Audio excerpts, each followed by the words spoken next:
A paramilitary force that is fighting Sudan's army has placed new constraints on aid deliveries to areas where it's seeking to cement its control, humanitarian workers have said, and that includes places where famine is spreading. The war erupted out of a power struggle between the Sudanese army and the Rapid Support Forces, or RSF. Over the past 2 years, it has caused what the United Nations calls the world's largest and most devastating humanitarian crisis. About half of Sudan's 50 million citizens suffer from acute hunger. They're mostly in territory held or under threat from the RSF. Relief workers have previously accused RSF fighters of looting aid. They also say the Sudanese army has denied or hindered access to RSF-held areas.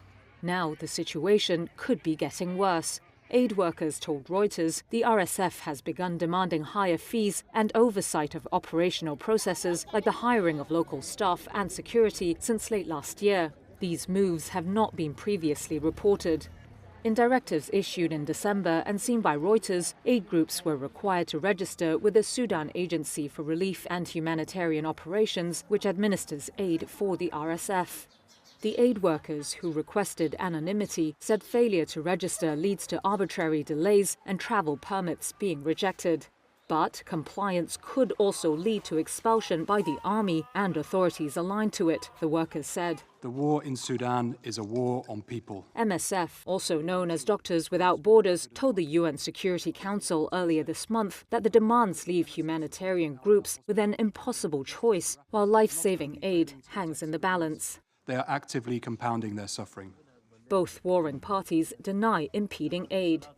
The paramilitary group's relief agency agreed last month to suspend the directives until April, but aid groups say the restrictions continue. In an interview with Reuters, the agency's head said it was exercising its legal rights and duties, and that army-backed authorities were pressuring international organizations not to deal with the agency.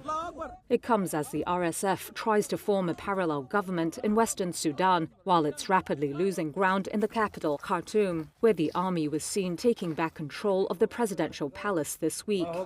The tightening of bureaucratic controls is driven partly by the RSF's quest for international legitimacy. But it also offers a way to raise funds for a faction facing military setbacks while still controlling parts of the country, the aid workers said. That includes almost all of the western region of Darfur, where several areas are hit with famine.